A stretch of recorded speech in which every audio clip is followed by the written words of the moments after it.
दें, आज चुनाव आयोग की प्रेस कॉन्फ्रेंस है दोपहर 12 बजे, जिसमें आने वाले 5 राज्यों के विधानसभा चुनावों की तारीखों का ऐलान होने वाला है। राजस्थान, मध्य प्रदेश, तेलंगाना, मिजोरम, ये वो प्रदेश हैं, छत्तीसगढ़, जिसमें चुनाव होने वाले हैं और आज तारीखों का ऐलान हो जाएगा। तैयारियां तो पहले से ही चल रही हैं, लेकिन अब औपचारिक ऐलान के साथ ही उसमें तेजी आ जाएगी और आचार संहिता भी लागू हो जाएगी।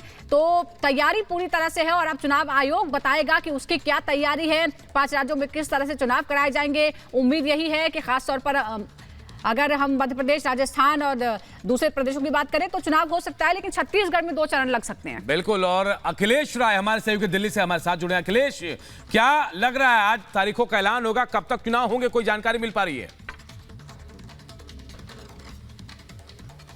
देखिए, पिछले शुक्रवार को यानी कि 48 घंटे पहले जब इलेक्शन कमीशन ने 1180 इन 5 राज्यों के 1180 पर्यवेक्षकों की बैठक ली थी, उसी समय साफ कर दिया था कि हमने सब काम पूरा कर लिया है, हमें सिर्फ ऐलान करना है, तारीखों का ऐलान करना है। हालांकि पर्यवेक्षकों को उसने साफ तौर पर निर्देश दिया था कि चुनाव हम निष्पक्ष कराएंगे, लेकिन निष्पक्ष होते हुए दिखना भी चाहिए। रही बात, जैसा कि आपने पूछा तारीखों की, तो जाहिर सी बात है कि कुछ राज्यों में 2 चरणों का मतदान होगा और ये उम्मीद की जाती है कि दिसंबर 15 तक जो है वो डिक्लेयर हो जाएगा, जो रिजल्ट डिक्लेयर हो जाएगा। लेकिन चुनाव आयोग ने साफ साफ जो निर्देश दिए हैं उसके तहत चुनाव कराया जाएगा, जिसमें कि ये भी है कि जो मतदाता प्रतिशत है उसको बढ़ाना है, किस तरह से दिव्यांगों को, जो गरीब लोग हैं या जो वयोवृद्ध हैं, उनको किस तरह बूथ तक लाना है, उनको सेफ और सिक्योरिटी देनी है, लोगों को किसी भी तरह से कोई हिंसा ना हो, इसका भी ध्यान रखना है।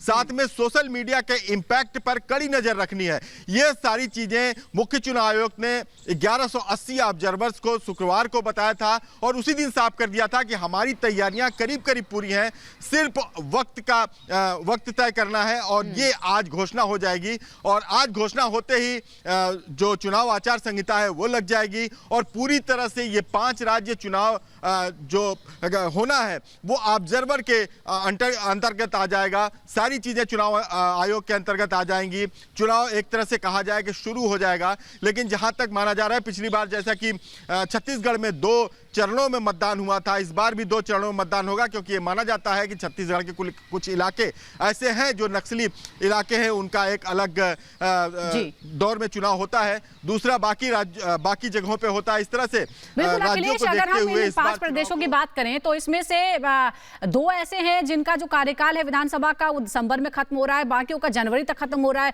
तो क्या तारीखों में कुछ अलग अलग चीजें भी देखने को मिल सकती हैं या ये माना जाए कि एक ही साथ चुनाव होंगे? देखिए, अलग अलग तारीखें जरूर होंगी, एक साथ होंगे, लेकिन चरण के हिसाब से होंगे। जिस तरह से आपने पिछले कई राज्यों में भी देखा है कि कई राज्यों के चुनाव जब एक साथ होते हैं तो एक राज्य में एक फेज की वोटिंग होती है, दूसरे राज्य में दूसरे फेज की वोटिंग होती है। तो इस तरह से चुनाव जो है वो कराना बहुत चुनाव आयोग के लिए भी सुरक्षा की दृष्टि से काफ़ी फिजिबल होता है। इसलिए ये माना जा रहा है कि दिसंबर मिड तक जो रिजल्ट आने की तारीख है वो आएगी। इसलिए चुनाव आयोग के पास पर्याप्त समय है। अक्टूबर, आज 9 अक्टूबर है और 15 दिसंबर के बीच में आप सोचिए कि करीब कितना लंबा समय है चुनाव आयोग को भी अपनी तैयारियों का देखने के लिए और चुनाव कराने के लिए। और दूसरे राज्यों में जिस तरह से चुनाव आपने देखा होगा कि एक राज्य में एक चरण का चुनाव होता है तो दूसरे राज्य में कुछ दिनों बाद दूसरे चरण का होता है। हालांकि ये नोटिफिकेशन 5 राज्यों का एक साथ आएगा, लेकिन ऐसा नहीं माना जा रहा है कि एक साथ ही एक ही तारीख को बिल्कुल अखिलेश, परिणाम एक साथ आएंगे, लेकिन जो चुनाव है वो शायद अलग अलग तारीखों को होंगे। बहुत बहुत शुक्रिया अखिलेश, आप नजर बनाए रखिए, जब तारीखों का ऐलान होगा उस वक्त भी आपसे जुड़ेंगे हम।